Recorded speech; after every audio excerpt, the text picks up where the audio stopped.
Je suis Jean-François Trinquecoste, professeur émérite à l'Université de Bordeaux et auteur d'un livre dans la collection des grands auteurs francophones qui s'intitule Épistémolico, portrait de science en mosaïque. Alors la question de savoir pourquoi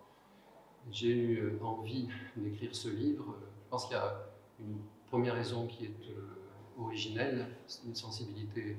personnelle à la philosophie. Pour l'anecdote, sans doute, après une forme de frustration, je suis revenu à l'université en philosophie après ma thèse de doctorat, donc cette sensibilité initiale est certainement une bonne partie de l'explication.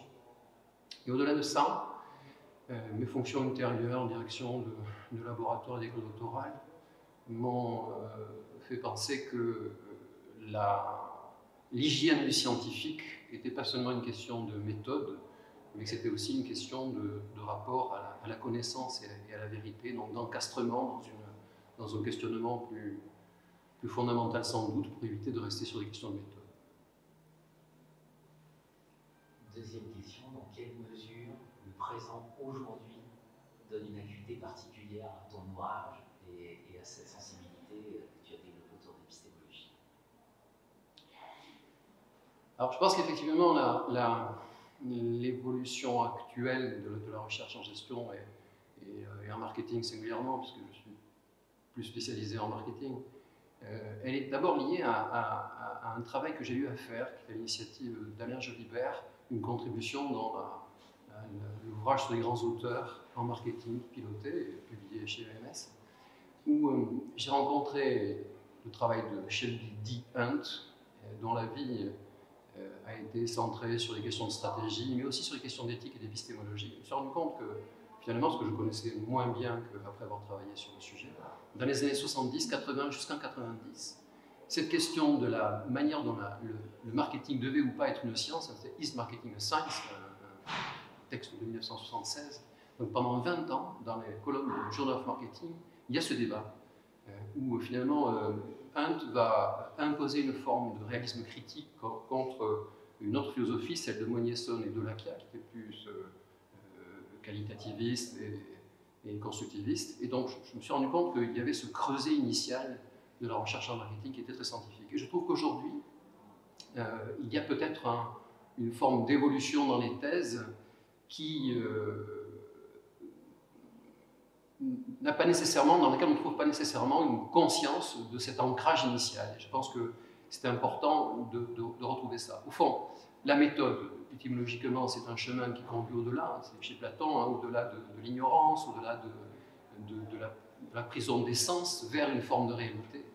Ça, c'est la roue de la méthode, c'est ce chemin qui conduit au-delà, mais la question de savoir où on arrive, dans quelle mesure on est sorti de soi et de ses limites, et dans quelle mesure cette vérité recouvre la réalité, c'est une question que le scientifique ne peut pas ne pas se poser, sauf à être une forme d'ingénieur d'études, sans que ce soit du tout péjoratif pour un ingénieur d'études. Troisième question. Séminaire Conseil des ministres a reçu Valérie Masson-Delmotte pour venir faire la pédagogie de la crise climatique. Suite au rapport du GIEC, si tu étais invité au séminaire du Conseil des ministres, quel serait le message que tu aurais envie de faire passer? Alors, à la question du conseil à prodiguer, la première réaction, c'est évidemment, je ne me sens pas capable de prodiguer un conseil, je ne me le permettrai pas. Mais puisqu'il faut que je le fasse, je pense que quand on a une cause aussi importante sans doute à servir, la première recommandation, c'est de ne pas édulcorer les conséquences d'une non-action. Je pense que le premier des accents à mettre sur le discours, c'est la portée, les enjeux, des conséquences d'une non-action. Ensuite, une fois qu'on a fait ça, je pense que puisque cette parole est une parole de scientifique, et sans revenir sur la dichotomie du savant et du politique, cher à Max Weber, le politique doit faire sa décision, mais le scientifique doit montrer ce qui différencie le résultat de ses conclusions de la simple opinion. Et donc à ce titre, je pense que je conseillerais aussi finalement de ne pas faire ce que peut-être un conseiller en communication ferait, c'est-à-dire soyez léger, ne mettez pas trop d'accent sur la méthode, mais au contraire pour montrer qu'il y a lieu de distinguer. Au fond, une conclusion qui vaut par la méthode qui permet d'y parvenir, ce qui distingue ça d'une opinion, effectivement, je mettrai l'accent sur ce qui permet de présenter ces résultats et ces recommandations comme étant autre chose que la simple opinion qu'on peut trouver dans le public. Et puisque je suis de Bordeaux et que le vin n'y est pas rien, en matière de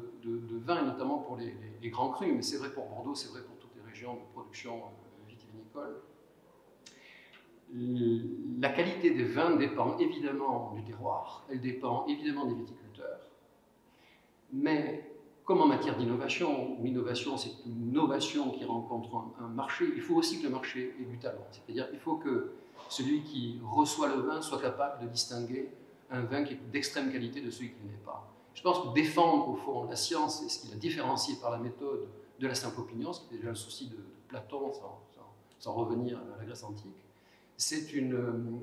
nécessité dans la société, je pense, aujourd'hui, et c'est l'intérêt des scientifiques pour faire valoir un point de vue qui n'est pas exactement n'importe quel point de vue dans la société.